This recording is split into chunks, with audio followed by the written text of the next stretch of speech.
il faut pas oublier que quand ces femmes arrivent ici, soit en Ontario ou au Québec, elles viennent avec tout un bagage culturel, émotionnel et surtout un gros baluchon de tradition. Puis je veux vraiment que les gens fassent attention. Religion et tradition, c'est deux choses différentes.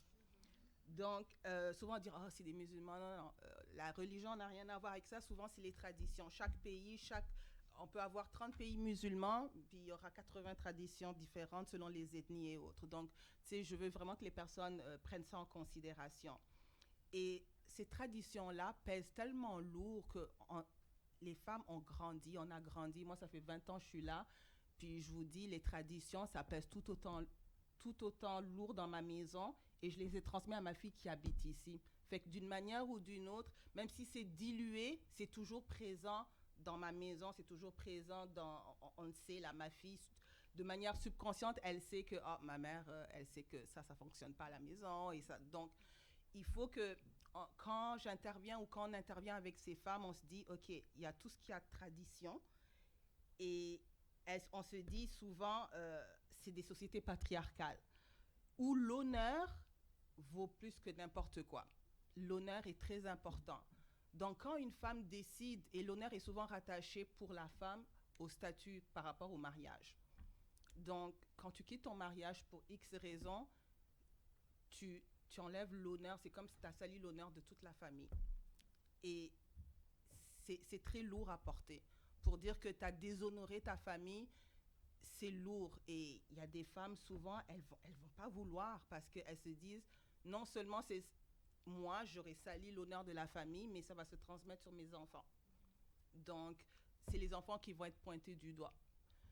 Je peux donner une anecdote très rapidement. Je pense qu'on a tous eu des expériences un peu liées à des mariages un peu coercitifs, et on a eu le courage de quitter. Mais le problème, c'est qu'on a été des martyrs dans nos mariages, mais quand tu sors, tu n'es pas une héroïne. Et puis ça, c'est souvent la différence avec quand je dis des femmes issues de la violence ici au Québec et puis les immigrantes. Les immigrantes, quand elles sortent, ce ne sont pas des héroïnes. Dans leur communauté, elles deviennent des parias. On va les mettre sur le côté. La communauté va être les premières à les juger pour dire, ah, elle, là, c'est une femme, elle a mis des honneurs sur sa famille.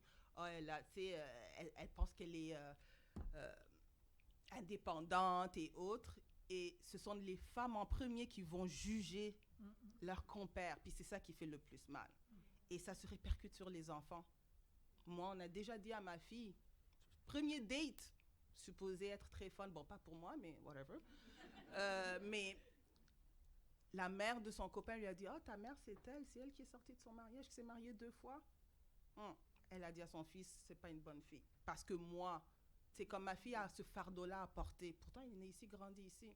Fait qu'il faut qu'on fasse attention, justement, souvent, à pourquoi les femmes ne partent pas. C'est parce qu'elles prennent tellement de choses en considération.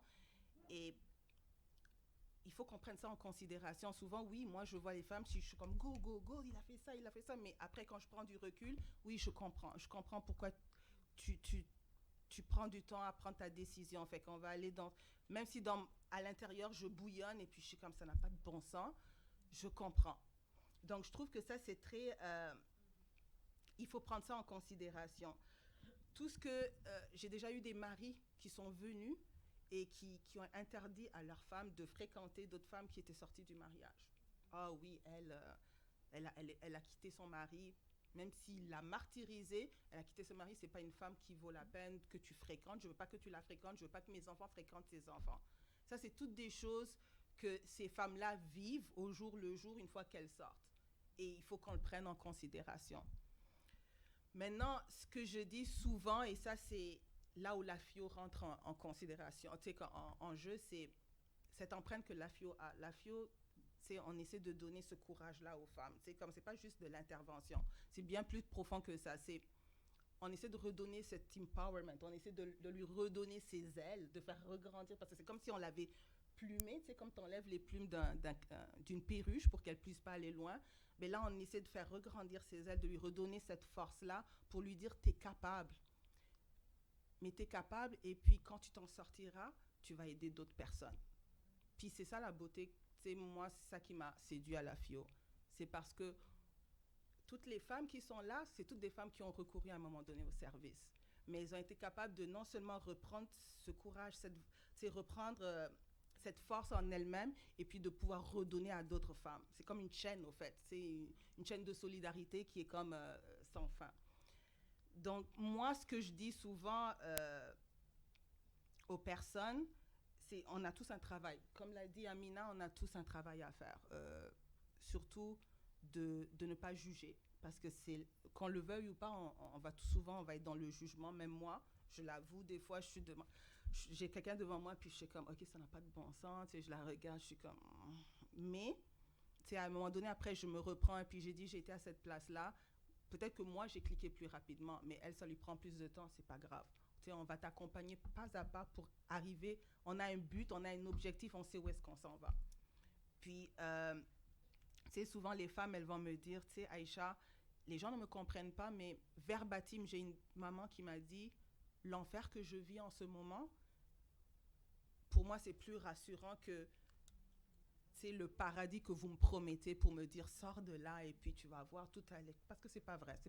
C'est pas vrai que tu vas sortir de là puis tous tes problèmes seront résolus. Et non, c'est comme dans les films, peut-être c'est comme ça, mais dans la vraie vie, ici, non, c'est pas comme ça. Oui, tu vas galérer. Oui, c'est pas le fun d'être dans des maisons d'hébergement, même si tu as tout l'amour du monde et tu as le sisterhood. Non. Tes enfants, ils sont là, ils comprennent pas ce qui se passe. Ils sont tiraillés entre, OK, papa, maman, ils savent plus, là. Donc, il y a des femmes aussi, celles qui ont été parrainées. Ça, c'est le gros problème qu'on a. 80% de mes femmes, c'est des femmes qui ont été parrainées. Et elles arrivent ici, elles disent, oh my God, si je laisse mon mari, qu'est-ce qui va arriver? On va me renvoyer dans mon pays. Alors que c'est pas vrai. Mais c'est tout ce qu'elles croient, c'est tout ce qu'on leur dit avant qu'elles arrivent ici. Donc, elles sont redevables à leur mari aussi. La loyauté, c'est très important. Fait que, ton mari t'a fait venir ici, là, maintenant, qu'est-ce que tu penses que... Là, tu es venu au Canada, tu as l'argent des allocations, puis tu penses que tu es bien correct et tu n'as pas besoin de ton mari. C'est le discours qu'elles vont avoir. Donc, il faut qu'on travaille à travers tout ça pour lui faire comprendre. Il y a tous ces enjeux-là, l'immigration, les finances. Tu laisses ton mari et puis des fois, tu te sens coupable. Tu te dis, OK, j'aurais dû rester parce qu'au moins, les enfants étaient corrects. Au moins, les enfants, ils avaient un semblant de vie avec une maison ou un appartement. Puis là, ils sont en maison d'hébergement. On ne mange même pas la nourriture de chez nous. Et il y a beaucoup de paramètres à prendre en considération quand on intervient avec ces femmes-là. Donc, la FIO, on offre tellement de... C'est des solutions ou c'est comme j'ai dit, à travers les ateliers, parce que ça prend toute une fourchette d'ateliers, des cafés-causeries, on essaie de rendre cette femme-là qui est vulnérable, mais nous essayons de lui redonner une sorte de force et puis, de lui donner une sorte de paix dans le chaos, parce que c'est le chaos total. Quand tu sors, là, c'est comme le bruit. Souvent, une femme elle me dit, ça bourdonne dans mes oreilles, ça bourdonne. Mais quand elle rentre à la FIO, il y a comme une sorte de paix, là. Comme, on a des mamans qui viennent juste s'asseoir à la FIO, puis elles sont là, elles chill. OK, si ça te donne cette paix-là, il n'y a pas de problème. Elles n'ont pas besoin d'intervention, juste le fait de voir des femmes, rentrer, sortir, elles sont juste assises là, puis elles chill. C'est comme un salon. Puis nous, on est là pour ça, justement. Puis ça ne devrait pas se limiter juste à la FIO. Ça devrait être quelque chose qui est, comme, je sais qu'aux maisons d'hébergement, c'est ainsi. Puis, collectivement, écoutez, je suis quelqu'un qui, on dit que je râle beaucoup. Fait que, il faut, pour qu'on aide ces femmes à s'en sortir, il faut qu'on facilite l'accès aux ressources et les méandres du système, c'est l'enfer. Même moi, je suis là depuis 20 ans, puis des fois, il y a des trucs, je suis comme, oh my God, il faut rentrer, sortir. C'est difficile. Quand tu perds tous tes repères et puis tu sais pas où tu t'en vas, et puis là, on te dit, ah oui, mais non, mais tu vas à l'aide juridique, et puis l'aide juridique, ça, c'est autre chose. C'est comme, il y a tellement d'étapes, puis tu vois pas la lumière au bout du tunnel. Oui, des fois, il y a des femmes, elles vont, à la minute où elles vont voir tout ce qui se passe et tout le labyrinthe du système, elles vont retourner. Et il faut qu'on puisse aussi aider. C'est comme si on déstigmatise les femmes qui ont le courage de s'en sortir, elles ont comme un gros label que oh non elles veulent pas comprendre, oh elle est tout est non, c'est pas qu'elle veut pas comprendre, c'est que c'est comme tu dois dealer avec la dépression, donc déjà tu es à moitié amorphe parce que c'est comme si on t'avait coupé les jambes là. Quand tu sors d'une relation comme ça, qu'on le veuille ou pas, tu avais une certaine dépendance, fait que c'est comme si on t'a coupé les jambes, puis là on te dit, oh, il faut faire X, Y, Z, il faut aller ici, puis demain il faut aller ici. C'est comme, envoie, comme on dit au Québec, là, ouais. Fait que là, t'es comme, ok. Fait que, et encore une fois, par rapport aux intervenants, je le dis, moi c'est toujours ça que j'ai dit. J'ai dit, il faut que vous preniez le réflexe de vous éduquer. Il faut que tous qu'on s'éduque. Même moi, je m'éduque. Euh, sur 30 communautés, il peut y avoir 80 ethnies. Chaque ethnie est différente. Chaque ethnie a ses traditions. Chaque ethnie fait que, c'est juste dire, ah, elle est arabe. Non, arabe, là,